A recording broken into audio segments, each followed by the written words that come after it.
On an April morning in 2012, newlyweds Nikki and Danny Miller sat on the floor of their living room playing with their 6-month-old son, Carson.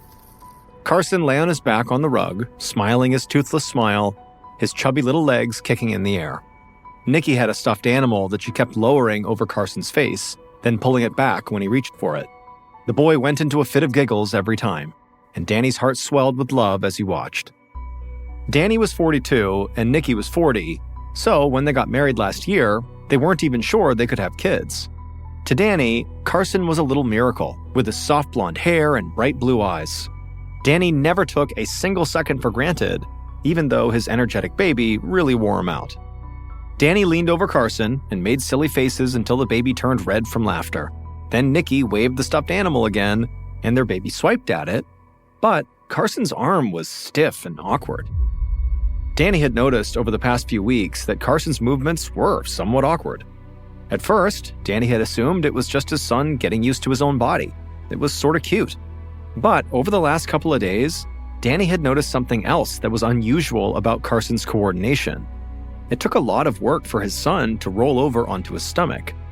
Danny and Nikki had been reading a ton of baby books, so they knew that by month 6, he should be able to roll onto his stomach, then onto his back again. But even when Danny or Nikki helped, their son still struggled to roll. Danny knew that as a first-time parent, he could sometimes be alarmist, so he tried his best not to fixate on his son's delayed motor skills. But, just to be safe, he decided to schedule an appointment with his son's pediatrician. When they saw that pediatrician, he'd recommended they speak with someone else, a specialist, who might be better equipped to give them answers. A week later, Danny sat beside Nikki in a doctor's office, watching the behavioral specialist examine their son. The specialist was kind and had a calming demeanor, and he listened intently while Danny explained their concerns about Carson. And he never made Danny feel like he was an over-anxious new parent. Eventually, the specialist's examination of Carson turned into a little game of peekaboo, and once Carson was giggling, the specialist turned to Nikki and Danny and said that he was not too concerned. He reassured them that babies develop at different rates, and it seemed like Carson was just taking his sweet time. Danny nodded and squeezed his wife's shoulder as she exhaled with relief. Danny wished he felt the same way, but he didn't. Instead, he was left with this nagging feeling that there might be something more to Carson's problems than just him taking his sweet time. That night, as Nikki put Carson to bed, Danny began poking around on the internet, researching developmental delays in children. He learned about a disruption in muscle movement called spasticity, which seemed to describe the jerky way that Carson moved his arms. Danny also read about a condition called hypotonia that could account for Carson's lack of muscle tone. He wondered if that was why Carson still couldn't roll over on his own. And yet, Danny didn't really know what to do with this information. They'd seen a specialist who presumably would have known all about these conditions in babies, and he didn't seem concerned. So Danny closed his laptop, deciding he would just be patient. Carson was only 6 months old, and Danny told himself that Carson would just grow into his body over the next few months. 9 months later, in early 2013, Danny sat on the floor with Nikki, their backs against the living room sofa. Wooden blocks and storybooks were strewn all around them. Nikki's hands were resting on her very pregnant stomach. They were both very excited to be having a second child. Carson, who was now almost 16 months old, was sitting in Danny's lap as Danny flipped through a pack of animal flashcards. He encouraged Carson to say the names of each animal, or to at least make the animal noises. But while Carson reached out a shaky hand to pet the animal cards, he didn't say any of their names or imitate the sounds they made. Carson still wasn't talking, which was highly unusual for a kid his age. And Carson had other developmental delays too. He couldn't sit upright on his own or crawl either. Eager to find something his child could do well, Danny put the flashcards away and reached for the wooden block set. Maybe Carson was more of a builder. Danny sat his son next to the blocks, and right away, Carson grabbed a blue square in his tiny fist. Carson started moving the block to add it to the little pyramid his dad was building, but then Carson's hand shook uncontrollably and he dropped it. Danny jumped up and scooped Carson into his arms. He was quite accustomed to Carson's poor motor skills, but he'd never seen his son's hand tremble like that before. He held Carson, waiting to see if he could feel any more shaking, but Carson seemed okay. Danny gave Nikki a wary look and told her maybe it was time to take Carson back to the doctor, and Nikki nodded and said she was thinking the same thing. A few days later, Carson's pediatrician ordered an MRI to see if there was a physical problem that would explain Carson's developmental delays. But when the MRI came back, it was normal. That's when Danny told the pediatrician about the alarming conditions he had found online. He talked about spasticity and hypotonia and a few other rabbit holes he'd fallen into. And to Danny's surprise, the pediatrician thought he might actually be onto something and referred them back to that specialist. Now, Danny and Nikki sat in the behavioral specialist's office for the second time as he looked over Carson's file and ran some of the same little tests that he'd used to examine Carson's motor skills the first time. But this time, the specialist agreed with Danny and Nikki. Carson's development was definitely falling behind, and the doctor believed that the little boy might have a condition that would account for some of these developmental delays. In his opinion, Carson's delays were due to cerebral palsy, which is a group of conditions that affect movement and posture, sometimes severely. It's caused by damage to or abnormal development of the brain. Danny nodded and squeezed his wife's hand. He'd come across cerebral palsy several times when he was Googling Carson's symptoms, so Danny had known that this diagnosis could be a possibility, but it was still hard to hear it aloud. Cerebral palsy is not curable, which meant that Carson would never grow out of his developmental delays. Carson would have a lifelong disability. The specialist assured Danny and Nikki that therapy could help Carson manage the cerebral palsy and suggested that they begin physical and occupational therapy right away. Together, these therapies would help with his motor skills and cognitive development. Danny began calling therapists the next day, trying to find the perfect fit for Carson. However, he had to put the search on hold for a week when Nikki went into labor. And in mid-January 2013, Carson's little brother, Chase, was born. Nearly a year later, toward the end of 2013, Danny pushed Carson in a stroller up a steep hill in San Francisco, where he and Nikki were vacationing.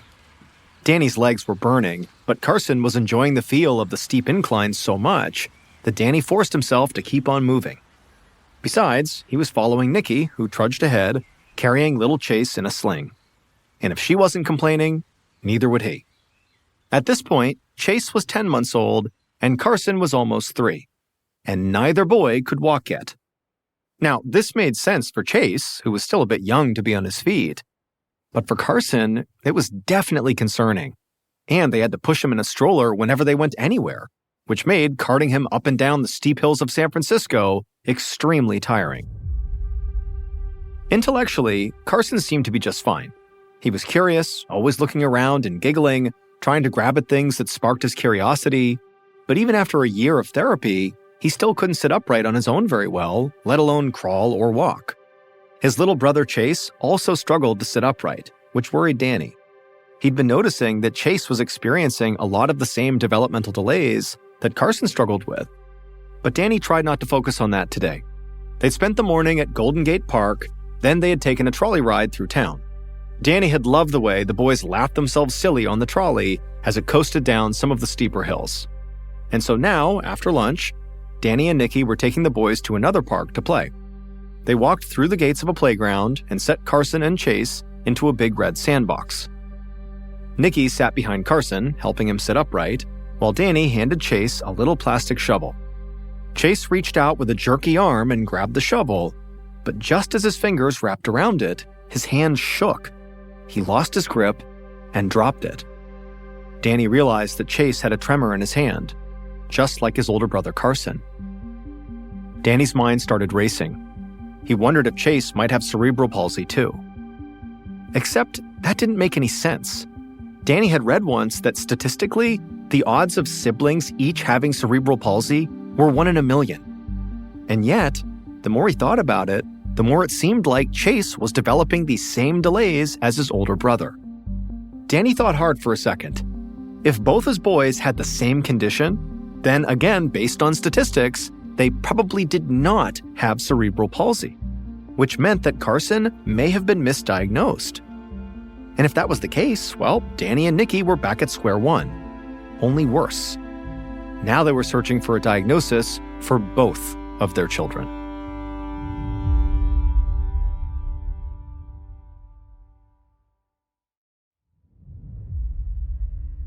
Two years later, in late 2015, Danny and Nikki still felt like they didn't actually know what was wrong with their sons. Over the past 2 years, they had brought Carson and Chase to specialist after specialist. And most of them agreed that whatever the boys had, it was not cerebral palsy. It was likely genetic. But none of the specialists have been able to pinpoint what exactly was causing the boys' symptoms. Carson and Chase had been tested for a staggering array of diseases.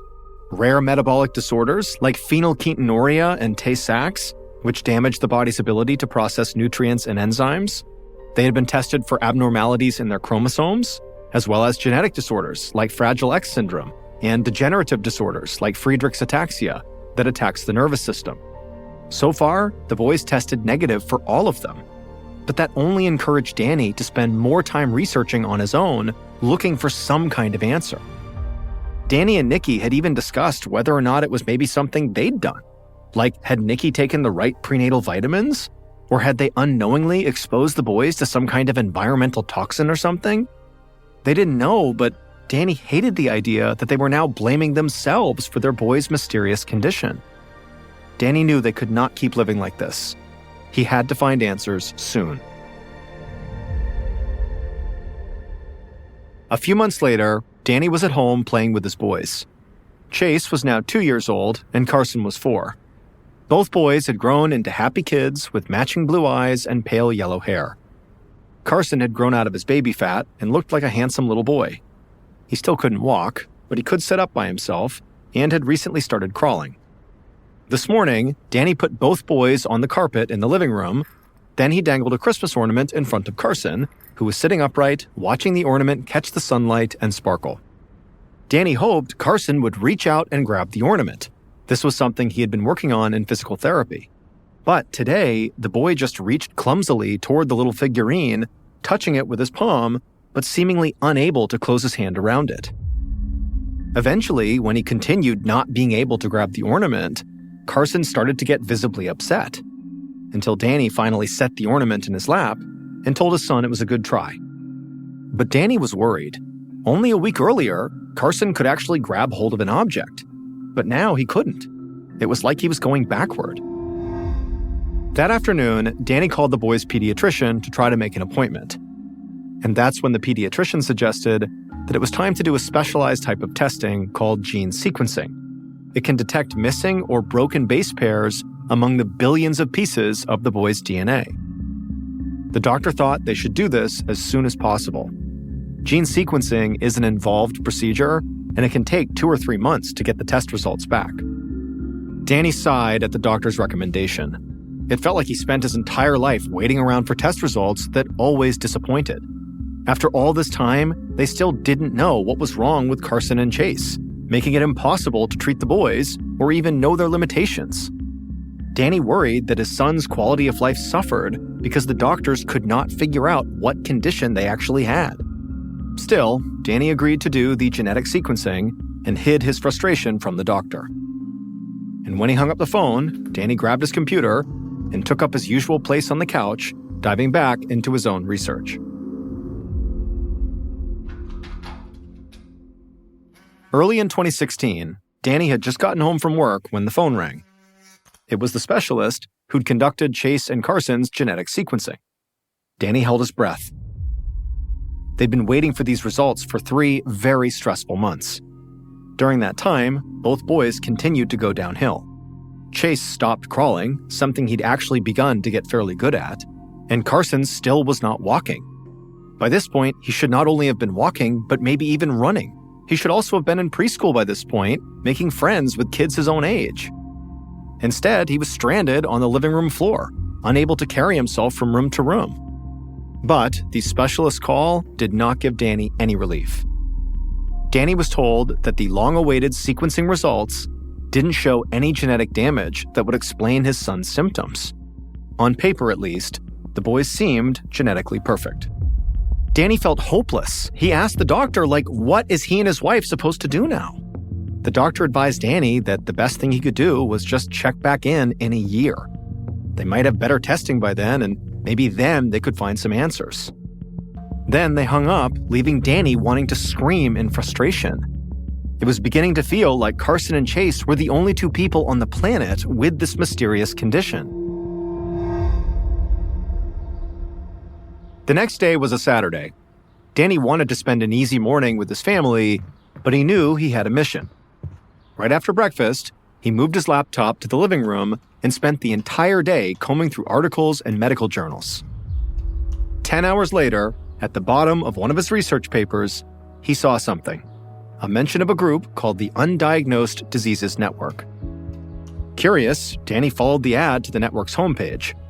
The UDN was run by the National Institutes of Health, and its goal was to provide answers to patients affected by mysterious medical conditions. UDN promised to take on the most challenging medical cases, like a last resort for families with nowhere else to go. To Danny, that sounded exactly like his family's situation. He called to his wife and then brought his laptop into the kitchen to tell her what he'd found. She immediately asked, would they take the boy's case? Danny said there was only one way to find out, and he opened up an application to the program. Almost a year later, in January of 2017, Dr. Jonathan Bernstein walked out of his office at the Undiagnosed Diseases Network clinic. He made his way down the hallway and to an examination room where his newest patients were waiting. Danny and Nikki Miller had applied to the UDN clinic for help in the spring of 2016, and they were finally accepted into the program in the fall. But before they could come into the clinic for their first appointment, Dr. Bernstein had ordered an even more ambitious form of genetic testing called whole genome sequencing. And not just for the two boys. Dr. Bernstein wanted the testing for the entire family. Whole genome sequencing decodes a person's entire gene sequence, almost like breaking down the entire instruction manual to an individual person. It's the gold standard for genetic testing because it reveals every single gene, not just a portion of them. Dr. Bernstein hoped that if he could see the entire family's genetic sequence, he'd be able to spot what was going on with the boys. Now, 3 months later, the testing still was not done, but Dr. Bernstein wanted to meet his new patients in person. He walked into the exam room and immediately saw that Chase and Carson had regressed significantly since their parents first applied to the program last spring. Both Carson and Chase were strapped into their wheelchairs to keep them from slumping to the side. Dr. Bernstein suspected that neither of the boys could sit up on their own. And yet, both boys seemed to perk up when Dr. Bernstein entered the room. He said hello, and both boys gave Dr. Bernstein big smiles. It was clear to Dr. Bernstein that the boys were aware of what was going on around them. They just weren't able to verbalize. Nikki and Danny both stood to greet Dr. Bernstein and shake his hand. Then Nikki explained that over the past year, Chase and Carson had both lost almost all of their motor skills. Chase was 3 years old now, and Carson was 5, but neither boy could walk or talk. Danny chimed in, adding that at this point, they also needed assistance just to eat and drink. Dr. Bernstein began giving Carson and Chase routine physical examinations. As he did, he warned the Millers that it would still be a little while before their whole genome sequencing results were back from the lab. But when they were done, he'd have detailed genetic information for both parents and children that told the story of the entire family. But, even then, he warned, Nikki and Danny would need to be patient. It could take nearly a year for Dr. Bernstein's team to make a diagnosis. Still, Dr. Bernstein promised that if anyone was going to find an answer, it would be this clinic. Danny nodded, and Nikki told Dr. Bernstein that they were used to waiting. Finally, in February of 2018, a full 2 years after Danny first reached out to the Undiagnosed Disease Network, Dr. Bernstein called the Millers to say he had figured out what was wrong with Carson and Chase. They were suffering from one of the rarest diseases in the entire world. And the fact that both boys had the same condition was the result of almost unimaginably bad luck. Carson and Chase did in fact have a genetic defect, but one so tiny, no other genetic testing revealed any problem. Their condition was caused by a malfunction in a single gene out of the 20,000 genes needed to make a person. The defect was so hard to detect that Dr. Bernstein's team could only find it by looking at all 3 billion DNA base pairs that are the building blocks for genes. And remarkably, both Chase and Carson had inherited the same defect. The whole genome sequencing revealed that the boys' parents, Nikki and Danny, carried an incredibly rare genetic mutation. It's almost inconceivable that two people with this mutation would meet and have kids, and rarer still, that they would pass the mutation on to both of their kids. In both Carson and Chase's DNA, a small section of a gene called the MECR gene was broken, and this caused a catastrophic problem. Because the MECR gene is what allows our cells to generate the energy they need to function. If the MECR gene is broken, the cells cannot function properly. Dr. Bernstein explained that the cells most affected by a broken MECR gene are the cells at the base of the brain, which is the area responsible for movement. That's why the boys couldn't crawl or walk or move around. It's why they suffered so many developmental delays and had a lack of basic physical abilities. This condition, called mitochondrial enol-CoA reductase protein-associated neurodegeneration, or MPAN syndrome, is so rare that Carson and Chase were only the 8th and 9th patients in the world to be diagnosed with it. Danny and Nikki were relieved that doctors had finally given them a diagnosis for their kids, but it was accompanied by grim news. Dr. Bernstein told them that there was no recognized treatment for MPAN and no proven way to help the boys regain their motor skills. But that's when Danny Miller took over. Once he received the diagnosis, Danny went back to his research, this time looking for a way to manage MPAN syndrome.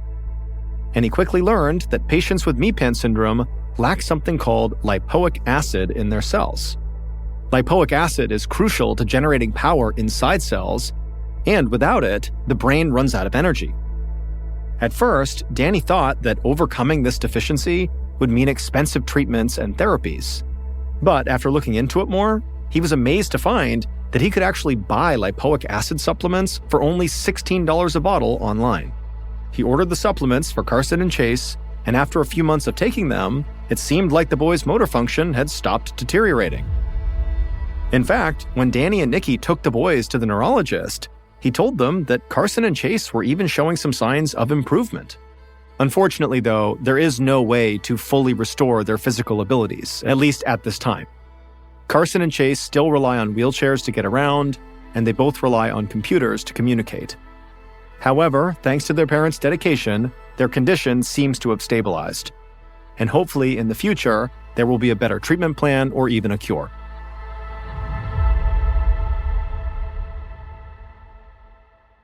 At 6 p.m. on Friday, December 17, 2010, a 25-year-old woman named Jo Yates sat drinking and listening to Christmas music at the Bristol Ram pub with some of her co-workers in Bristol, England. Jo, who was a landscape architect, and her co-workers were regulars at this pub. But tonight, they were there specifically to celebrate an early Christmas together. Jo sipped her cider and looked out the window at the falling snow. The sun had just set, and the snowflakes seemed to glow under the streetlights. This, along with the holiday decorations on the shops outside, made the whole street look like the cover of a Christmas card. Jo looked away from the window and joined in on the conversation with her coworkers, who were talking about their various holiday plans. Jo said she was very excited because this was the first Christmas she was going to spend with her boyfriend, Greg Reardon. Greg had gone on a weekend trip, but when he got back, they were going to spend a week with their family and then travel, just the two of them, to Scotland for Hogmanay, which is like a Scottish New Year's celebration. As Jo spoke about Greg, she couldn't help but smile. A few years earlier, she'd been a university student just trying to figure out what she was going to do with her life. And now she had a great job, she had a perfect little flat, and the man that she loved, Greg, had recently started talking about getting married. Life was perfect. At about 8 p.m., so 2 hours after Jo had gotten to the pub, she wished all her coworkers a happy Christmas. She got up from the table, put on her long cream-colored coat, and headed outside into the snow. It was cold, about 27 degrees Fahrenheit, or almost -3 degrees Celsius, but Jo was used to the winter weather. She pulled her coat collar up around her neck and started walking home to her flat, which was about a 30-minute walk away. After walking for a while, Jo ducked into a convenience store to grab a frozen pizza, and then after that, she went into a small shop called Bargain Booze and bought 2 bottles of cider. And so now, with her food and drinks in hand, Jo continued the walk home. She knew her flat would feel empty without Greg there, but she was still looking forward to spending a relaxing Friday night with her cider and her pizza, and of course, her cat. A little after 8:45 p.m., Jo finally approached her flat, which was a basement unit in an old stone house.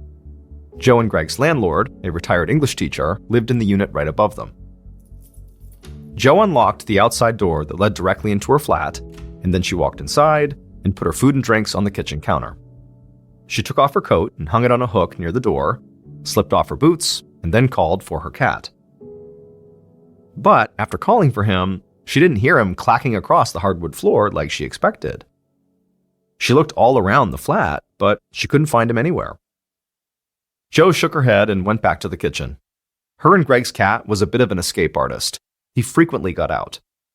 Their landlord had found their cat in his place upstairs several times, and also, the cat had even made it across the small front garden to their next-door neighbor's place before. And so Jo felt confident the cat would come home when he got too cold, and so for now, she just grabbed a cider, cracked it open, and sat down in the front room. And after she'd only taken a couple of sips, she heard a knock on the door. Jo hoped it was her landlord returning her cat, so she got out of her chair, opened the door, and when she saw who was there, she gave a huge smile.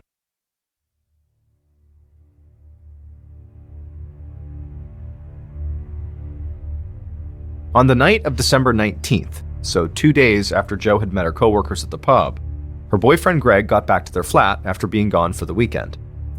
He unlocked the flat door, walked inside, and put his bag down on the floor. He was about to call out for Jo, but he heard a strange sound coming from the kitchen.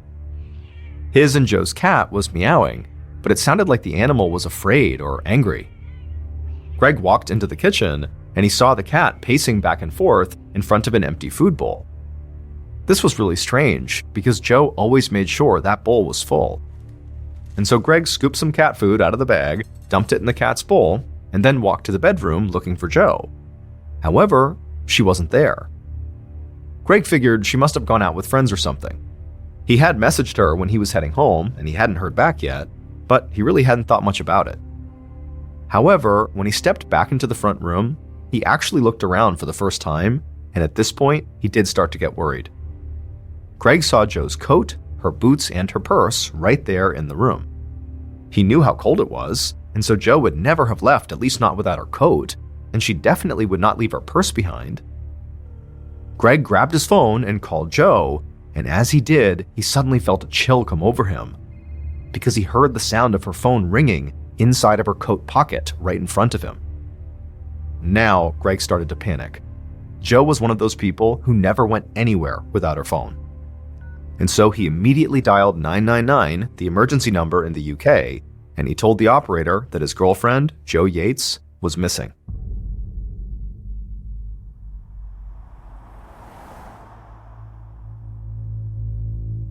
In the early morning of December 20th, about 4 hours after Greg called 999, Detective Inspector Joe Goff of the Avon and Somerset Police walked into the flat. D.I. Goff had been a police officer for over 20 years, and as such, he'd learned to remain even-keeled in almost every situation. He spoke in a soft, low voice, and the look on his face almost never gave anything away. Goff greeted a few uniformed officers who had arrived before him and walked over to Greg, who was standing in the front room looking frightened. The detective understood why Greg might be upset, but he didn't want to jump to any conclusions. Now, it was clear Greg's girlfriend had not been home when Greg got there, but besides that, the police didn't have a whole lot of information about what was even going on here. And so Goff introduced himself to Greg and asked him when was the last time he spoke to his girlfriend. Greg said that he had seen Jo a couple days earlier before he left town, but he hadn't talked to her since. Goff asked if it was odd that he would go 2 full days without speaking to his girlfriend. But Greg just shook his head and said no. He'd been busy while he was gone, and he figured Joe had been busy too, getting ready for Christmas, so that's why he must have missed her when he'd called. While Goff listened to Greg, he scanned the room. He could see Joe's coat, boots, and purse. Just like Greg, he did think it was strange that Joe would go out and leave all of those things behind. But still, this didn't prove a crime had occurred here. Goff also noticed 2 cider bottles sitting on a small table. One had a couple of sips gone, and the other looked untouched. Goff asked Greg if there was anything about Joe, like physical attributes or places she liked to frequent, that might point police in the right direction as they began this search for her. Greg gave a basic description of Joe. He said she was average height, had short blonde hair, and blue eyes. And he said she'd been hanging out with coworkers the night he left town at a pub called the Bristol Ram. Goff jotted all of this down in his notebook, got details of where Greg had spent the weekend, and then joined a couple of officers in the kitchen. After spending a few hours in the flat, Goff and the other officers had not found anything that stood out to them. There was no sign of forced entry, no sign of a struggle, and at least according to Greg, the front door had been locked when he got home. Goff told his team to speak to the landlord who lived upstairs, and also to Joe's other neighbors, to see if anyone had seen her in the last couple of days. For now, Goff was treating this as a missing persons case that he hoped would have a clear explanation and a happy ending. For all he knew, Joe had just left town without telling her boyfriend. Maybe she was with the person she'd gotten one of those ciders for. And maybe she took a different coat and purse with her and accidentally forgot her phone. I mean, it was just a thought, but either way, Goff felt confident he could retrace Joe's steps from the moment she left the pub and he could find her. Later that day, Goff sat at the station poring over CCTV surveillance footage from locations between the Bristol Ram pub and Joe's flat. Britain has more surveillance cameras per person than almost any other country in the world. This is why Goff felt so confident he'd be able to see exactly where Joe had gone on the last night anybody had heard from her. And he would be right. Using footage from storefront and street cameras, Goff followed Joe's walk out of the pub and through Bristol. Footage from inside the convenience store showed her buying the pizza, and he saw her go into Bargain Booze and walk out with 2 bottles of cider. Goff later picked her up on a street camera in her neighborhood that showed her walking towards her flat. So, it looked like Joe had just gone home after going to the pub. And Goff could see she was wearing the coat and carrying the purse that had been found inside of her flat. However, Goff couldn't find any surveillance footage that showed Joe back on the street after she had gotten home. It was like she had gone inside of her flat and then just vanished. And when the entire day went by without any of Joe's friends or family hearing from her, Goff began to think that Joe very likely did not just ditch her boyfriend and leave town. And so Goff went to meet with Joe's parents, and when he did, he suggested they reach out to the press for some help. On December 21st, 2 days after Greg had reported Joe missing, Joe's parents went on the local news. They said they loved their daughter dearly, and they asked anyone who might have helpful information to please come forward. By the following day, Joe's story had hit the major newspapers in London, and her picture was being shown on TV news programs all throughout the United Kingdom. And soon, the story of the pretty young missing woman had become a public obsession.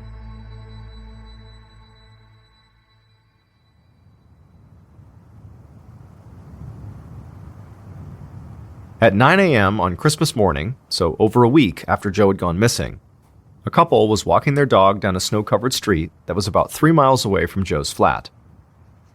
All of a sudden, the dog stopped, sniffed the air, and then looked over to the side of the road. The couple glanced in the direction the dog was staring, but all they could see was a stone wall standing several feet high that separated the road they were on from a field filled with trees on the other side. The man tugged on his dog's leash to try to get the dog moving, but his wife told him to actually stop, and then she walked over to the wall and knelt down to see what was there. And when she looked, she saw something bright buried beneath the snow in a pile of leaves. And as she leaned in closer, she screamed.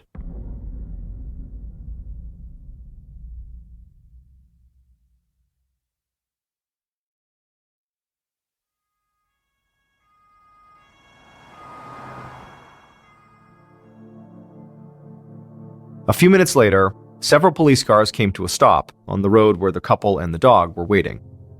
Goff got out of his car and walked right past the couple towards that wall. On the ground, he could see part of a brightly colored t-shirt and a frozen blue human arm. Goff put on his gloves, and he was quickly joined by several forensics officers. And together, they carefully dug into the snow and leaves until they revealed the frozen dead body of a young woman. As soon as he saw her, Goff closed his eyes and took a deep breath. He really was almost always unflappable, but seeing something like this on Christmas of all days just shattered him. Goff walked away from the body, collected himself, and then he called Joe's parents to tell them he believed he had just found their daughter's body. Later that morning, after the body had been positively identified as Joe's, Goff and several forensics officers stood by the wall staring down at Joe. Goff wondered if maybe this was just a terrible accident. Maybe Joe had left her flat in a rush without her coat on, slipped on the snowy ground, and suffered some sort of injury that killed her, or that immobilized her and then she died of exposure. And because it had been snowing, her body would have quickly been covered and would have gone unnoticed. As Goff crouched down and searched the area around Joe's body, a few pieces of evidence jumped out at him. Joe was clothed, however, her shirt had been pulled up around her neck, exposing one of her breasts. He also saw bruising on her throat, and so right away this did not seem like something that would happen from a fall. It looked like something that would happen in a sexual assault. Also, Goff noticed that Joe had on only one sock, but more specifically, he saw the bottom of her bare foot and the bottom of the sock on the other foot were totally clean. There was no dirt, no leaves, or any other sign that she'd been walking around in this area. It was like she'd been dropped here. Goff heard somebody call his name, and he turned to see a forensic biologist crouched down looking at the wall nearby, gesturing to him. Goff joined her, and she immediately pointed to a section of the wall. Goff looked, and he saw there were bloodstains running vertically up this one section of the wall, almost from the very top to the bottom. He looked at the forensic biologist, a bit confused. She told him that these stains were not the kind of blood spatter that would occur from an attack. Instead, these were stains that would have been left when someone tried to lift Joe's bloody body over the wall and failed. Goff stood up and peered over the wall. On the other side was just a big field full of trees. Had someone been able to actually dump Joe's body onto the other side of the wall, meaning had they not failed to get her over, there was no telling how long it would have taken for someone to finally find her. Goff exhaled, and he could see his breath hanging in the air. The way Joe's body had been found, and the bloodstain on the wall, made it pretty clear this was no accident. He now had a murder investigation on his hands. Goff also felt sure that Joe had not been walking along this road when she died. So his first thought was that she had been murdered somewhere else, probably near her flat, and then driven and dumped here. Goff knew the forensics team had a lot of work to do. However, they seemed very optimistic that the snow and the low temperatures had helped preserve the body, and so they hoped they'd be able to find blood or other DNA samples that might lead them to Joe's killer. So Goff left them to it, got in his car, and headed back to the station. Now that he was investigating a murder, he knew where he had to start, with Joe's boyfriend, Greg.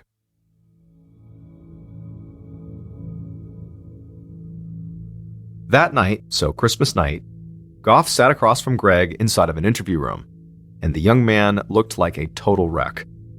He told Goff this was supposed to be the first Christmas he and Joe were going to spend together, and he couldn't believe this was happening. However, as upset as Greg was, he was very cooperative throughout the interview. He gave Goff all the details of his weekend trip again, he again told the story of what had happened when he first came home, and he agreed to submit DNA samples. After that, Goff let Greg go. Since Greg was the victim's boyfriend, the detective would not completely cross him off the suspect list. However, Goff had already followed up on Greg's alibi after they met that first time, and it had checked out. Also, because there was no surveillance footage of Joe after she had gone inside of her flat and then disappeared, Goff believed the only person who could have carried out this murder would be somebody who lived basically inside of that building that the flat was in, because that's the only way they would escape being seen on camera going in and out of her place. And because this case was now all over the news, lots of other people in the United Kingdom were beginning to speculate the same thing. The killer must have been inside of that building when Jo went into her flat. But before Goff could even decide what to do about this theory, he got a phone call. On the other end of the line, he heard the sound of an older man's voice who was speaking with a very proper, posh English accent, and this man quickly introduced himself as Chris Jeffries, Jo and Greg's landlord and upstairs neighbor.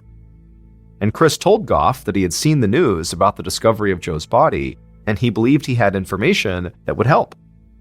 He said on the night Jo went missing, he had seen a few people he did not recognize walking along the side of the house. In the days following this phone call, Goff followed up on the details of Chris's story, and the detective got the feeling that the landlord was not telling him the whole truth.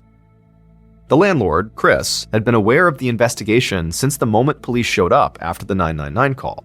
In fact, members of Goff's investigative team had taken a statement from Chris because he owned the building Jo lived in and was her upstairs neighbor. Now it struck Goff that during that initial meeting, Chris had not mentioned these strangers he'd supposedly seen near the house. Chris had also told investigators that on the night Jo went missing, he said he'd spent the entire night at home. However, since that initial conversation, Goff had reviewed additional surveillance footage.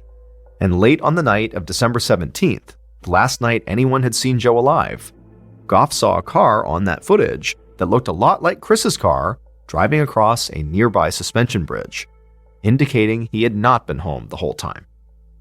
So, on December 30th, 5 days after Jo's body was discovered, Goff met Chris at the police station and escorted him directly to an interview room. Chris had long white hair, and he wore a sports coat and carried this small leather satchel. He sort of looked like an eccentric professor. Goff sat down at a small table across from Chris and asked him how his relationship with Jo had been. Did he have any issues with her? But Chris just shook his head. He said Jo and Greg were a nice couple and good tenants. He said the worst he could say about them was that sometimes their cat got out and found its way upstairs to his place. Goff asked Chris what he'd been doing on the night of December 17th, the night that Jo went missing. Chris immediately looked confused. He said he'd been home the whole night and hadn't seen anything unusual, just like he'd already told police. Now, Goff didn't raise his voice or even change his facial expression, but he said to Chris, "Hey, that's not true." Chris had called and said on the phone that he had noticed some unusual strangers walking by the house. And so he asked Chris, why hadn't he told the police about those people when they first spoke to him? Now, a worried look came across Chris's face. He said he had only come here to help, but now it felt like he was being accused of something. But Goff just asked him again, why hadn't he told the police about the people he saw by the house? Chris kind of shook it off. He said it was the holidays and people in the neighborhood were having parties, so it didn't seem strange to him at the time that people were walking by the house. For a minute, there was just silence between the two men.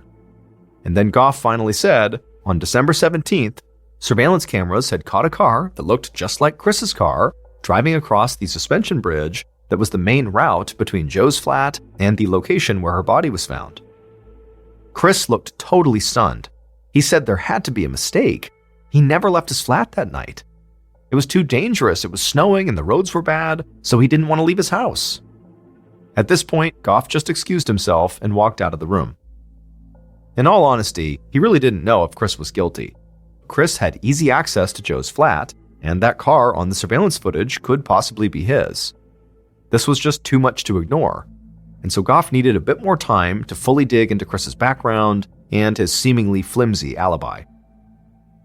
Under British law, in the case of serious crimes like murder, police can apply to a magistrate to hold potential suspects for 36 hours without charging them. Goff felt confident a magistrate would allow him to hold Chris.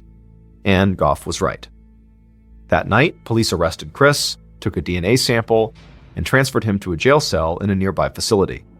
And for the first time, Goff felt like he had a legitimate suspect.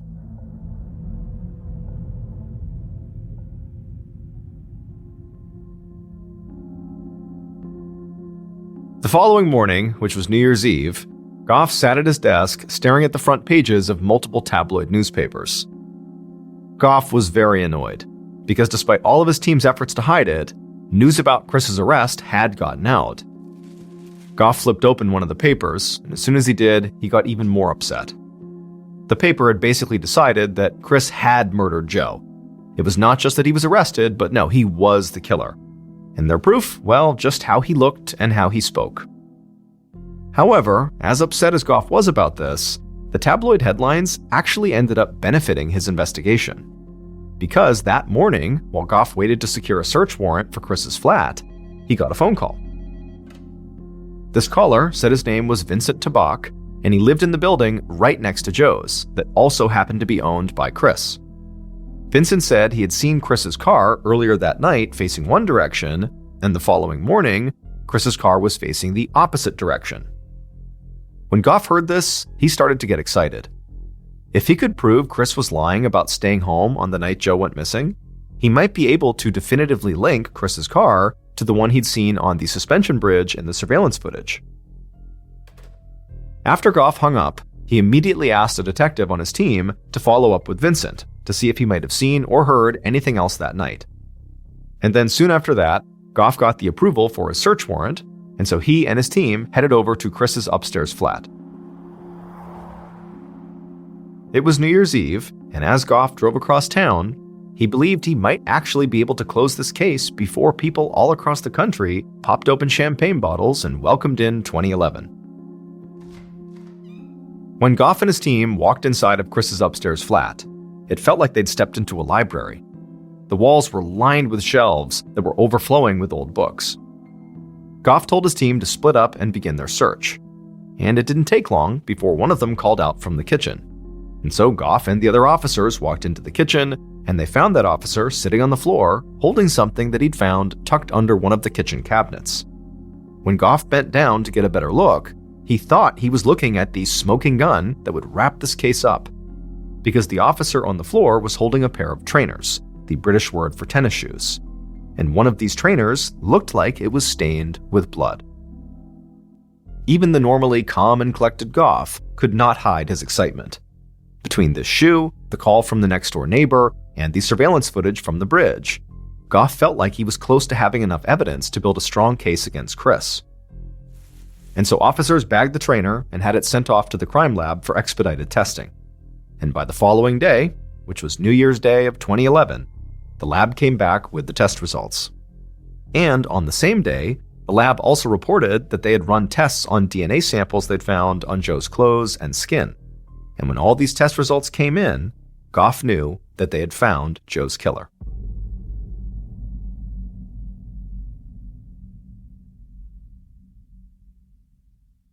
Based on DNA evidence, surveillance footage, and interviews conducted throughout the investigation, here is what police believe happened to Joe Yates on the night of December 17, 2010.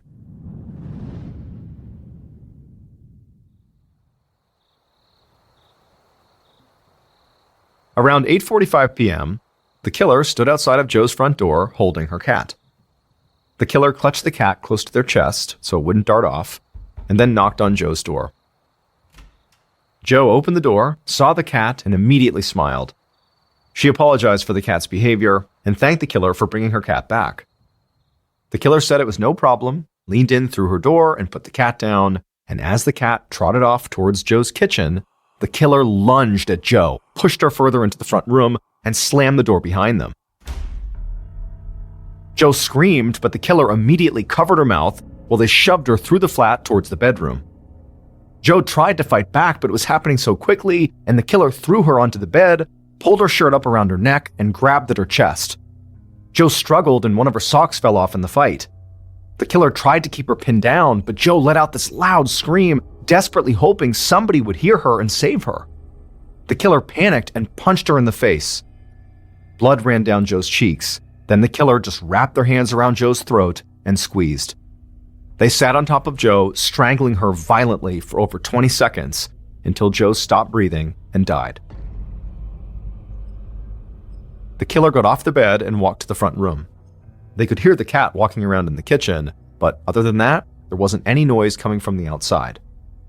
The killer took a steadying breath, hoping they had somehow managed to keep Joe quiet enough to not get detected. and so the killer just sort of stood there for a long time, listening and planning their next move. About an hour after the killer had arrived at Joe's, they went back into the bedroom, picked up Joe, and carried her to the front door. With Joe in their arms, the killer opened the door, quickly locked it from the inside, then they stepped outside and closed the door behind them. Then they rushed to their car, opened up the trunk, and dropped Joe's body inside. Then the killer got in their car and sped across town in the snow. When they reached a dark, empty road with a wall running alongside it, they pulled over and got out. They scanned the street and saw nobody was nearby, so they carefully opened up the trunk, picked Joe up, and carried her over to the side of the road near the wall. The killer tried to lift Joe's body over the wall, but they just couldn't do it. She was too heavy. And so her body slid down the wall, leaving bloodstains on the wall from her face and neck. Finally, the killer just dropped Joe onto the snowy ground. They piled more snow and leaves on top of her, and then ran back to their car and drove off. A few minutes later, they stepped back inside of their flat, hoping nobody had seen what they just did.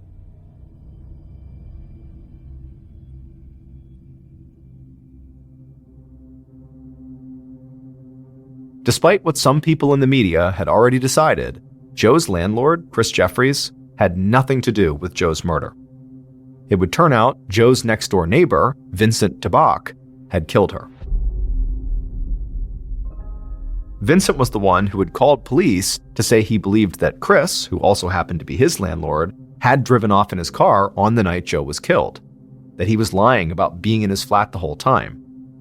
Vincent had called police after reading about Chris's arrest in the tabloid newspapers. He thought it was a great opportunity to distance himself from the crime and solidify the police's belief that Chris was the killer. Now, when Goff spoke to Vincent, he learned that Vincent was in the Netherlands celebrating Christmas, meaning he was not home.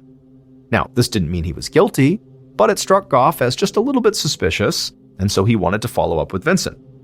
So Goff contacted authorities in the Netherlands, and then Goff sent a detective from his team out to the Netherlands to meet with Vincent in person. Now, the interview itself did not provide any new information. However, the detective was able to get Vincent to submit a DNA sample. When the test results for the trainers that had been found in Chris's flat came in from the crime lab, it would turn out that even though there might have been blood on them, there was no connection to the murder at all. However, the DNA samples taken from Joe's body and clothes that the crime lab had just tested as well did match the sample that Vincent had provided. After these results, Goff went back to the surveillance footage of the suspension bridge that was near the road where Joe's body had been found. The car in that footage was not Chris's after all, and police would soon discover that Vincent had taken a different, less direct route to the road, which is why he was never seen on camera. Goff secured a warrant, and he and his team searched Vincent's apartment. While they didn't find any specific evidence pertaining to the crime there, Vincent had been watching violent pornography on his computer, most of which featured men assaulting women and strangling them. After police arrested Vincent, they would learn that he didn't really have any real relationship with Joe. He had just seen her around the neighborhood and thought she was pretty. He had also brought her cat back to her in the past. But over time, Vincent developed a violent obsession with Joe. He wanted to have sex with her and strangle her. And as Christmas of 2010 approached, Vincent decided he didn't want to wait any longer to act on this obsession. And when he saw Joe's cat outside on December 17th, he saw his opportunity. Vincent showed up at Joe's flat, returned her cat, and then killed her. Vincent was found guilty of murder and was sentenced to life in prison with a minimum of 20 years. As for Joe's landlord, Chris Jeffries, who was all but proclaimed guilty in much of the UK media, he's spoken at length in interviews, telling his side of the story and saying how all he had wanted to do was help the police solve a horrible crime.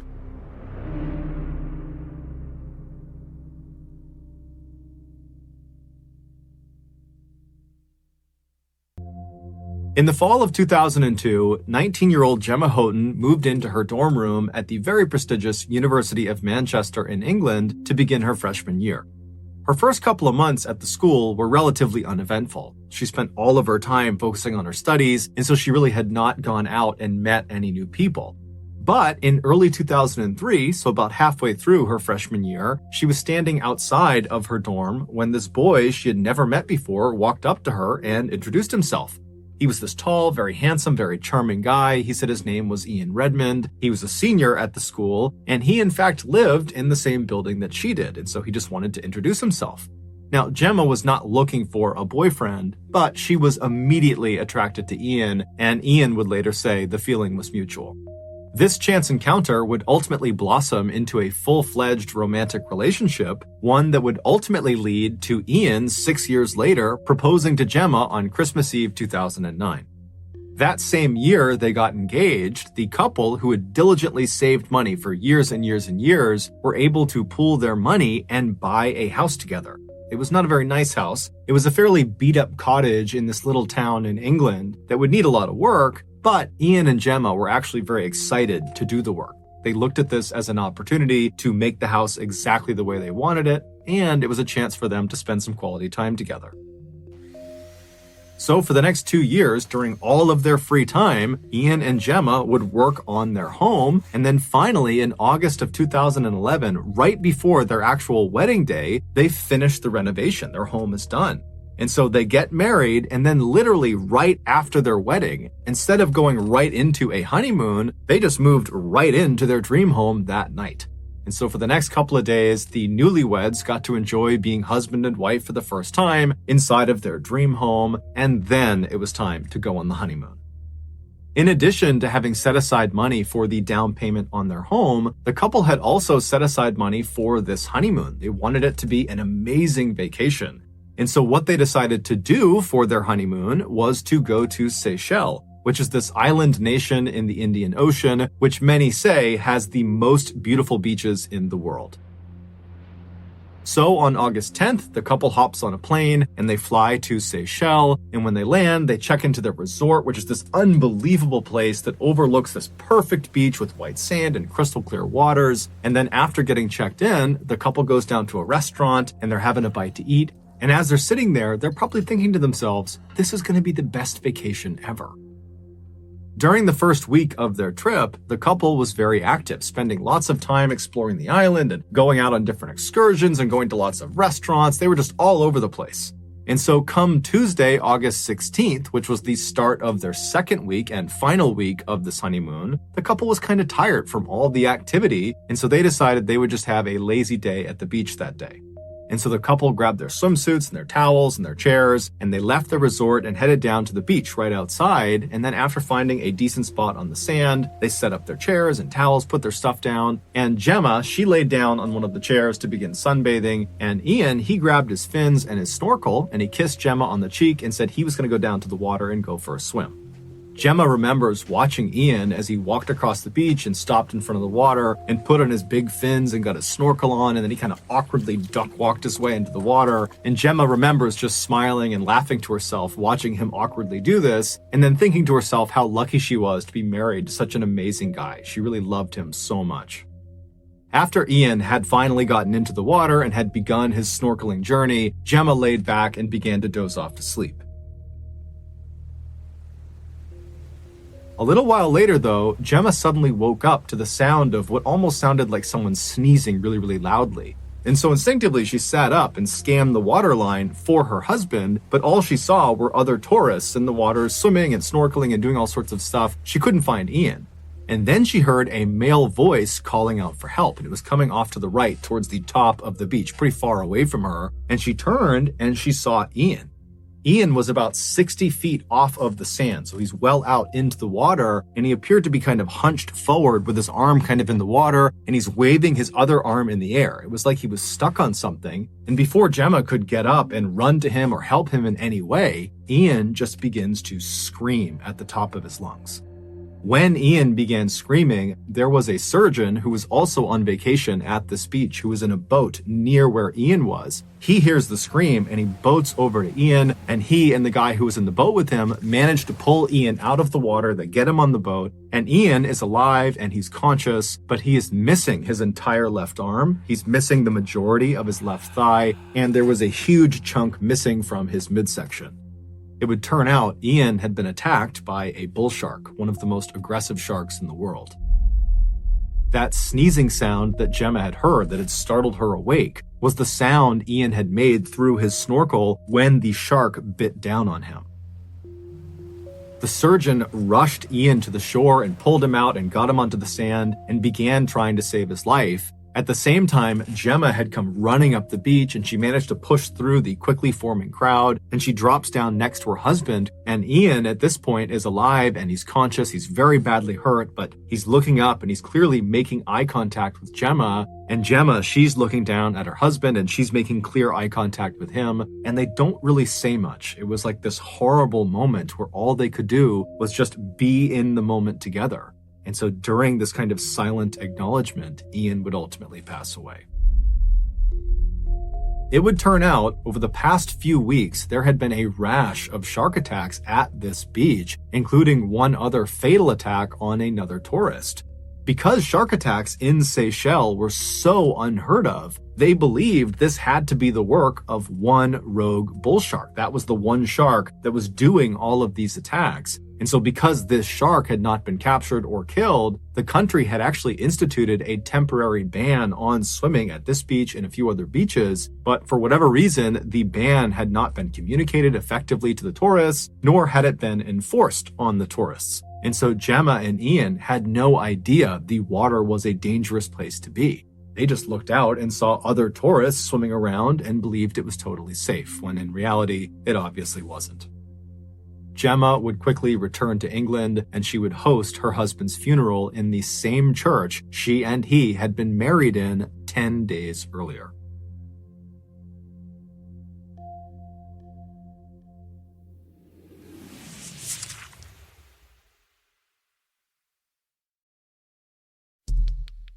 Our next story is called The Underwater Room.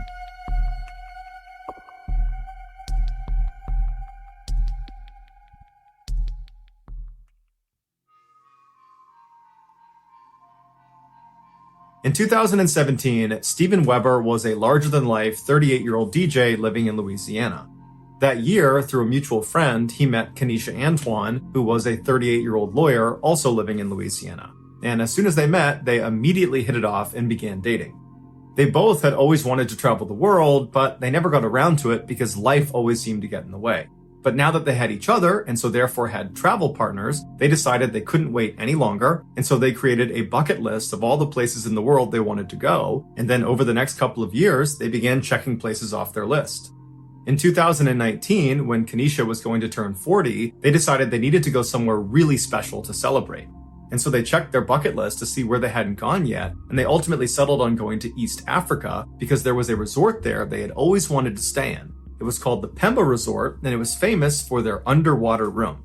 They literally have a 2-story cabin floating 300 meters off the coast. Its main floor is at surface level. It's got a beautiful couch that looks out over the water, and you can take the stairs up to the roof of the main floor where there's another couch and you can stargaze and look out 360 degrees, and there's no other cabins out on the water. You're completely isolated. And then if you go back down to the main floor, there is a ladder that goes straight down 10 meters into the master bedroom, and it's completely underwater. All 4 walls have these huge windows that look out directly into the beautiful Indian Ocean. To stay in this cabin for one night costs $1,700, and so Steven and Kenesha decided they would only splurge on it for one night at the end of their Africa trip. So in September of that year, the couple flew out to Africa, and for over a week, they enjoyed sightseeing and going on safaris and eating nice food. And then at the end of their trip, it was time to head out to the underwater room. So they got to the Pemba Resort on the mainland, they checked in, and then they loaded into a boat and were brought out 300 meters to their actual cabin out on the water. And then after the boat left them there, Kenesha got out her phone and began filming. And she filmed as the two walked around and they looked at the amazing view. They went onto the roof and they're looking all around and they're laughing because it's so unbelievably beautiful. And then at some point they make their way down that ladder down into the master bedroom underwater. And the two just can't stop laughing because it was so bizarre and just so incredible being down there. There were fish that were coming up to the glass and just staring at them. They just couldn't believe what they were seeing. And then at some point, Stephen makes a joke that a shark was coming, and Kenesha turns around and then sarcastically laughs at him and says, "Oh, okay, haha, yeah, a shark." And then she turns off the recording. A little while later, Stephen leaves Kenesha in the master bedroom, and he goes upstairs and he puts on fins and then hops in the water. Kenesha, who's still down in the master bedroom, is surprised when she sees her boyfriend on the other side of the glass, out in the Indian Ocean. And so Kenesha just grabs her phone and starts filming him because she knows he's up to something. And then at some point, Stephen pulls out a plastic bag with a handwritten note inside of it, and he presses it up against the glass so she can see what it says. And so Kenesha zooms in on the note, and you can tell from the tone in her voice, she really doesn't know what he's doing, but then there's a pause in the video as she's reading the note. And the note says, "I can't hold my breath long enough to tell you everything I love about you, but everything I love about you, I love more and more every day. Will you please be my wife? Marry me." Kenesha is so astounded at this proposal. You can tell she's almost crying. She's so excited. And so as she just continues to film him, Stephen pulls out a ring and he holds it up to the glass. And now at this point, Kenesha is just beside herself. She couldn't be happier. And so Stephen closes the ring box, he grabs the letter, and he swims up out of view back to the surface. And Kenesha turns off the recording, turns around, runs to the ladder, and climbs up to the main floor to give Stephen her answer that yes, she would marry him. But when she got up there, she looked around and Stephen wasn't up there. And so she's yelling for him, she's looking around, waiting for him to show up, but he's not. And so she runs up onto the roof of the main structure to get a better look around to see where he went. But when she got up there, she looked down and there's nothing but ocean. There's no sign of Stephen anywhere. And so starting to panic, she runs back down to the main floor at surface level. And now she's frantically yelling for Stephen, yelling for him to come up to the surface. Where is he? Where are you? But there's no response. Kenesha is all alone out in this cabin in the middle of the ocean. She has no way to contact anyone on the mainland, and so she has no idea what to do. She doesn't know if she should just jump in the water to go looking for him. She doesn't know if he's maybe playing a joke on her. She just doesn't know what's happening. And so she just reflexively begins screaming out for help, hoping that somebody will hear her and come help her find Stephen. And after a little while, some boaters not too far away hear her yelling out for help. They come over and they, along with Kenesha, begin looking and they ultimately find Stephen. But by the time they found him, it was too late. He had drowned. The details of exactly how he managed to drown or exactly where he was when they found him are not listed online.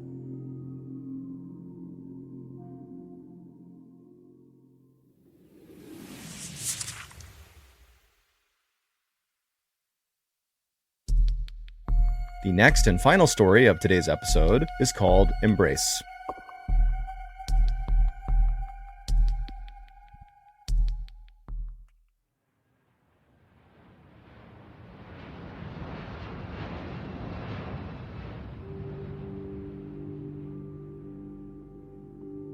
On October 15th, 2003, a newlywed couple named Tina and Gabe Watson arrived in Australia for their honeymoon.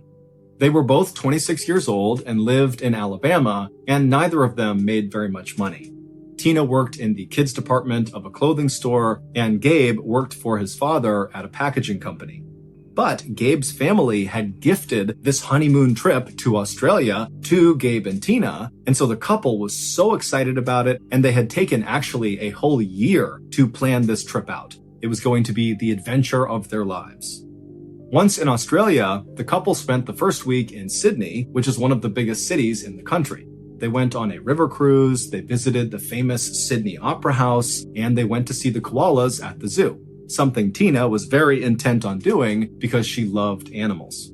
And then on October 21st, so 6 days into their big trip, the couple headed north to the city of Townsville, which is this beautiful beach town that's right near the Great Barrier Reef. The Great Barrier Reef is the world's largest and most famous coral reef system. This was going to be the real highlight of their trip. Gabe had grown up loving the water, and now as an adult, his passion was scuba diving. He was a trained rescue diver, and any chance he got back home in Alabama, he would go diving. As for Tina, scuba diving kind of scared her. She didn't like the idea of being underwater for extended periods of time and breathing in underwater. It just felt so foreign that she didn't like it.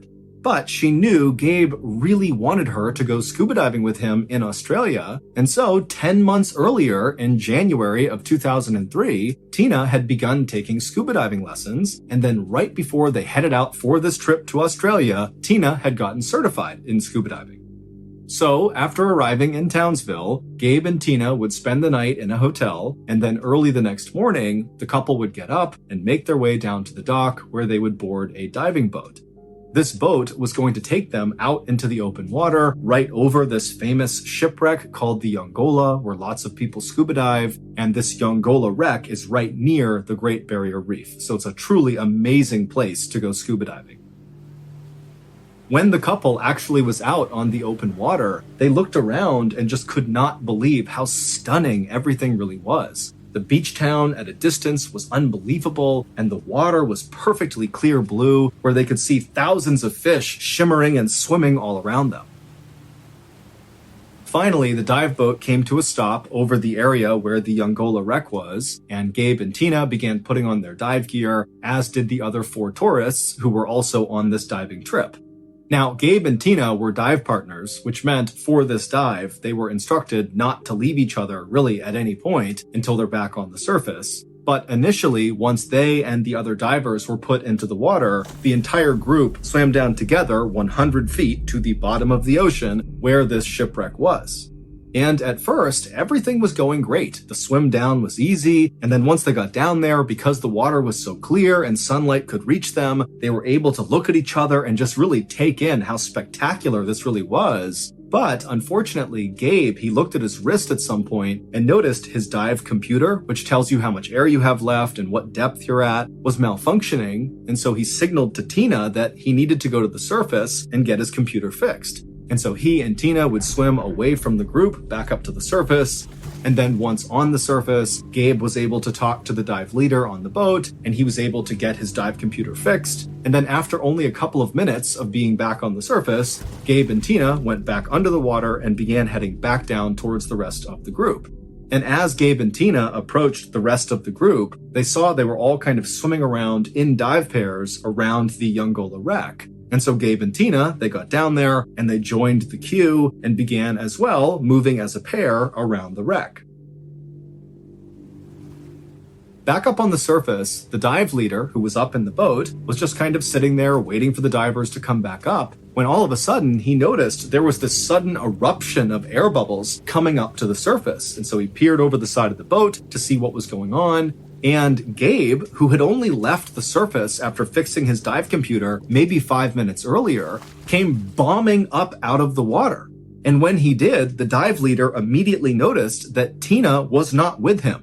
And before the dive leader could even ask Gabe what was going on, Gabe, who was obviously very panicked, he ripped off his mask and he began trying to tell the dive leader that something was wrong with his wife, that she had sunk away from him and he couldn't get to her and he needed help. And so the dive leader immediately put on a scuba tank, he jumped in the water and swam down as fast as he could to the wreck down below. And when he got there, he immediately saw Tina by herself laying on the sand on the bottom of the ocean, just totally motionless on her back. And so the dive leader, he swam over to her, he scooped her up, and he brought her all the way back to the surface. And then once on the surface, he put Tina into the boat, and then the dive leader, he climbed inside and immediately began doing CPR on Tina. And for 45 minutes, the dive leader tried to do CPR, tried everything he could to save Tina, but unfortunately, it was not enough, and Tina passed away. An autopsy would later reveal that Tina had died from something called an air embolism, which is when an air bubble gets trapped in a blood vessel and blocks it. In scuba divers, this can happen from holding your breath for too long or trying to ascend too quickly. One theory about how this could have happened to Tina was based on what Gabe said happened when he and Tina went back down to the wreck after he got his dive computer fixed. He He said they got down there, everything was fine, they were swimming around like the other dive pairs, taking pictures, when Tina started to panic, kind of randomly, and she reached out for Gabe, and Gabe said she knocked his oxygen mask off his face, and so Gabe was kind of starting to panic, and he got the mask back on, at which point Tina was kind of floating away from him, and so Gabe, not really knowing what to do, said he went to the surface to get help. And so in that time frame, perhaps Tina, tried to rush to the surface on her own, giving herself the air embolism, or maybe in her panic, she had held her breath, giving herself the air embolism. But it wasn't long after Tina's death was ruled an accident and the case was closed that the other 4 people who were on that dive with Gabe and Tina began reaching out to Tina's family. These divers had seen something very strange happen right around the time Tina died, and they felt like they had to tell someone.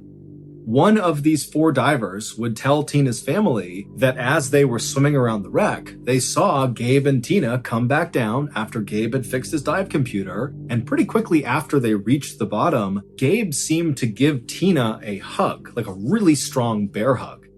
Now, there's no reason any diver would hug another diver underwater, certainly not that hard, unless it was some sort of rescue attempt. And this diver who witnessed this told Tina's family that this did not look like a rescue attempt. It looked like Gabe was trying to restrain Tina, and Tina was trying to get away from Gabe. After a few moments of watching this, the same diver would see Gabe release Tina, and at that point, Tina would go limp and float to the bottom, and Gabe would rush to the surface where he would tell the dive leader that he had this emergency with his wife. This new information led Australian authorities to charge Gabe with murder. They alleged that Gabe intentionally turned off Tina's air and then put her in that bear hug to make sure she couldn't turn it back on again. Gabe, however, has always denied this, saying his wife really just panicked and he was trying to help her but couldn't and then went to the surface. Gabe ultimately pleaded guilty to involuntary manslaughter in Australia and served 18 months in prison. Prosecutors in Alabama then also tried to charge Gabe with murder or something else in connection to Tina's death, but ultimately a judge dismissed the case.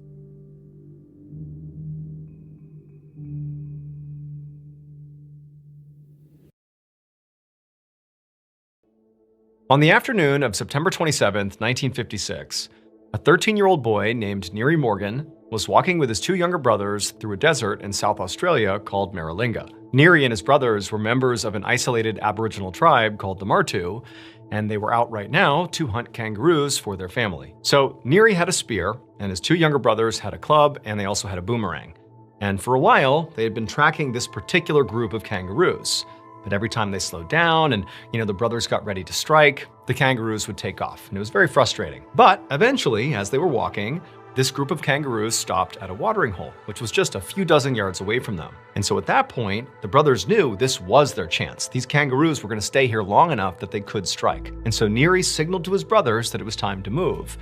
And so they got down in the brush and began advancing on the kangaroos. But after only taking a few steps, they heard this loud rumbling sound off in the distance. And as they looked to see what was going on, the sky suddenly was illuminated impossibly bright to the point where Neary is shielding his eyes to just see what's going on here. And as he was doing this extremely hot gust of wind came blasting through and literally knocked the brothers onto the ground, totally disorienting them. And then from the ground, at some point, Neary kind of turns his head and he happens to look in the direction of the watering hole where the kangaroos were. And then he sees them literally floating in the air, coming right over to him and then dropping on the ground. And then a moment later, it was like everything just went back to normal. The sky went back to a normal color. There was no more rumbling. There was no more wind. Except now, you have all these kangaroos just dead right in front of Neary and his brothers. Now, of course, Neary and his brothers had a lot to process here. I mean, they really had no idea what had happened. But they're looking at this bounty right in front of them, all these kangaroos, and they're thinking, what's just happened here was a gift from God. Clearly, what we just experienced was literally God lifting these kangaroos up, ending their lives, and putting them at our feet. This was a gift. And so eventually, Neary and his brothers, after kind of standing up and dusting themselves off, began lifting up these kangaroos and carrying as many as they could back to their tribe. And then that night, the tribe had this big celebration honoring this gift they had been given from God, and they had this big feast and they ate all this kangaroo meat. I mean, it was incredible. But then the next day, when the tribe woke up, everybody who had eaten any of that kangaroo was violently sick. Vomiting, rashes all over their body, aches, pain. I mean, people were really sick. And over the next few days, some people did recover, but a lot of others did not. And soon, people from this tribe began dying. And so naturally, Neri and the other members of the tribe did make the connection that very likely whatever was happening here, the sickness, was tied to consuming that kangaroo meat. And then other members of the tribe who didn't necessarily subscribe to the idea that, this had been a gift from God, just said clearly the meat was poisoned. But they didn't know if that was intentional, if somebody had done that, or if it was just kind of a byproduct of something else, but poison, that's what was doing this. But for Neri and his tribe, this whole event remained a mystery until 1967, so 11 years later, when Neri was 24 years old. That's when representatives of the British government came out to southern Australia, near where the Martu tribe lived, and began trying to clean up the mess that they had made. It would turn out all those dead kangaroos that got kind of dumped out of the sky right in front of Neri and his brothers were not the result of, God giving them a gift. Instead, the reason that happened was because of a big scientific experiment that was conducted in Maralinga in total secrecy. The British government was testing nuclear bombs. Neri and his brothers had been a few kilometers away from a detonation site, and where they were positioned was basically exactly in the right spot to where they would feel the effects of the explosion, they would hear it, they would see this huge lighting up of the sky, they would feel the shockwave, but they were just far enough away from the detonation site that the shockwave and the blast and all that did not kill them. It knocked them to the ground and made them totally disoriented and confused, and I'm sure it hurt a great deal, but it didn't kill them. However, those kangaroos they had been stalking were technically closer to the detonation site. They were also smaller and so were more susceptible to an explosion being affected by it. And so they were just close enough that when that shockwave passed through, it lifted up and obliterated the kangaroos and threw them right in front of Neri. They were like right at that perfect separation point. Neri and brothers just barely safe, kangaroos just barely in the lethal zone. And so keep in mind that Neri and his brothers did not know things like nuclear bombs existed. They're very isolated. They're completely cut off from sort of modern society. And so even though they saw a lot of indications that this was a bomb, they didn't really interpret it that way. Instead, they interpreted this as, God has bestowed upon me this bounty. Like this is a gift from God. But in reality, it was just this explosion, and the meat, the kangaroo meat, was not only devastated from the blast, but it was also littered with radiation from the blast. And so the members of the tribe who ate the kangaroo meat immediately got radiation sickness and began to die. An unknown number of people died from these nuclear bomb tests, and it would take 11 years before the British government would come in and begin cleaning up the nuclear waste. The Australian government ultimately paid $13.5 million in compensation to Aboriginal tribes that were affected by these tests. As for Neri, he survived, and today he's actually in his 80s, and he continues to tell his story to younger generations. At 4 p.m. on Saturday, October 26, 2019, a 56-year-old woman named Pamela Krymeyer was hanging out in her son's backyard in Knoxville, Iowa. She was there with her son and his wife, who was expecting a child, along with some other relatives. And they were there that day in the backyard to have a gender reveal party. And Pamela could not have been more excited. So during the week, Pamela worked full-time as an assistant at a U.S. Army base nearby. But to her, that was just a job. That was not like her identity. Where Pamela really put all her energy was her family. I mean, she really identified not as somebody who worked at that army base, but rather as a mom and a wife and a grandmother. And she was so excited to find out if her new grandchild was going to be a boy or a girl. And so after a little while, Pamela's son finally signaled to the group that it was time to get started.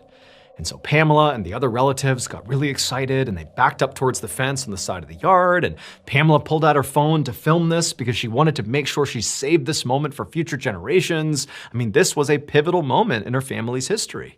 And so all excited, Pamela's filming, and Pamela's son and his pregnant wife walked towards the middle of the yard where there was this device that was set up that was basically going to reveal whether it was a boy or a girl. Blue for boy and pink for girl. There was going to be some dust kind of shot out into the air. And so Pamela's son turns to the crowd and says, "Okay, you guys ready?" And Pamela's really excited. She gives a thumbs up and she's filming. And then Pamela's son turns away from the crowd and he kind of leans over this device. He does something to it. And then he and his wife backed up along the fence line with the other relatives. And everybody watched and filmed, waiting to see if this device was going to spit out blue or pink. But before anybody could see any color, there was this deafening booming sound. And then for Pamela, everything went black. A split second later, the backyard was absolute chaos as people screamed and called out to call 911. It would turn out the device in the middle of the backyard that was going to be used to reveal whether the baby was a boy or a girl was a homemade device. Basically, it was like the cylinder that Pamela and her son and family had made that basically would fire off either pink or blue powder. Except the tube that the powder sat inside of was metal, and then what they were using to basically shoot the powder out was gunpowder. So they basically packed gunpowder into a metal tube, sealed it off, and then attached a fuse to the gunpowder. And so when Pamela's son went and lit the fuse, as he leaned over and lit the fuse and said, "Okay, we're gonna see what it spits out," he had lit, effectively, a pipe bomb. And then when the fuse ignited the gunpowder, the metal tubing exploded and sent shards of metal up to 400 feet away. And one particular piece of metal shard went right at Pamela and into her head. When first responders showed up in the backyard, they saw a scene that was absolute chaos. Holes in the fence, holes in the house, metal everywhere, and Pamela lying up against the fence on the ground, dead. Amazingly, despite the shrapnel being blasted out all over the neighborhood and in close proximity to other people in the backyard, Pamela was the only fatality. And because it was ultimately ruled an accident, no one faced criminal charges.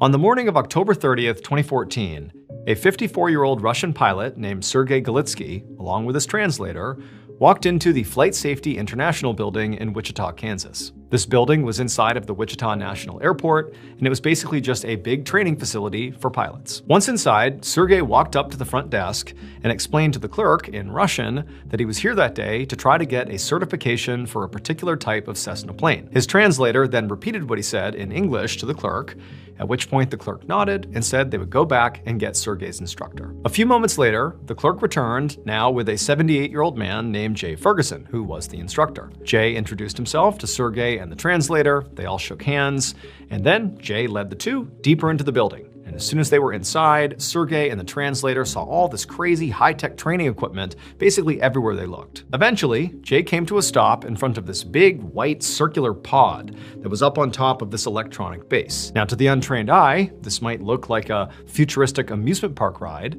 but to Sergei, he knew what this was. This was a flight simulator. So Sergei had been a pilot for over 30 years. He had loads of experience flying. He had flown big commercial aircraft and helicopters. But today, he was learning how to fly a sort of mid-tier plane, this little Cessna plane. And before he'd be allowed, even with all his experience, to actually go out and fly this thing, he had to do a couple of simulated flights inside of the simulator to kind of run through the motions, get some experience before actually going out and doing it. And so Jay reached out and opened up the door to this pod and gestured for Sergei and the translator to go inside. And so they did. Sergei went in, and he saw right away that the inside was an exact replica of the inside of a Cessna, like down to every little detail. It looked exactly the same.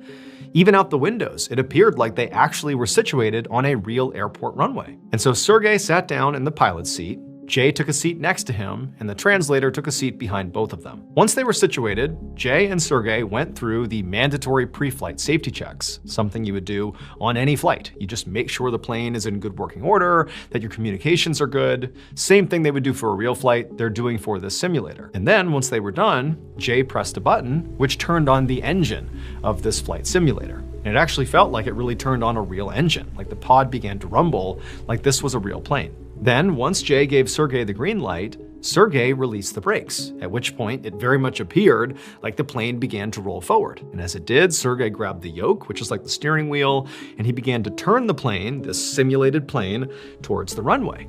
And it was amazing how lifelike this whole thing felt. The pod actually would move and kind of keep up with all the movements that Sergei was initiating in this simulation. It really felt like they were in an actual plane. And then, once Sergei had positioned the plane on the runway, he hit the gas, and the pod throttled back as the plane rocketed down the runway, and before long they took off and they were up into the sky. Once flying in the sky, Sergei kind of circled around the digital airspace for a while, kind of feeling out the controls, and he quickly found the Cessna was a little bit more sensitive than the other aircrafts he had flown before. So it took some time to kind of get his bearings, and then once he was feeling pretty comfortable, and he relayed as much to Jay began relaying directions and feedback to Sergei through the translator, just basically testing Sergei's ability to fly this craft. Because at the end of the day, this was a test. Sergei needed to prove he could do this in order to get his certification. After a little while, Sergei felt like he was doing a really good job and he had good control of the craft, and Jay as well felt like this had gone really well and, Sergei had effectively passed his test.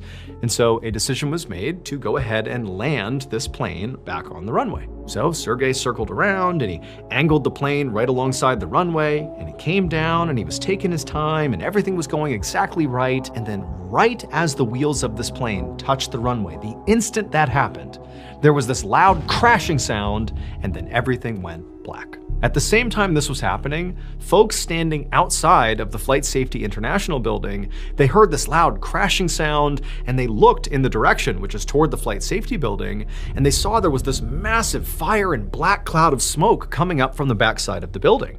And so they called 911. And when first responders arrived on scene, they discovered evidence of a plane crash. It would turn out there was another pilot named Mark Goldstein who was flying that day out of Wichita National Airport. Except Mark was flying an actual plane. He was the only passenger inside of a 6-seat passenger plane. And pretty much as soon as he took off, he lost control and he crashed through the walls of the Flight Safety International building. Specifically, he struck the flight simulator where Jay, Sergei, and his translator were busy trying to land their digital flight. The plane crash, along with subsequent fiery explosion, claimed the lives of Mark, Jay, Sergei, and his translator.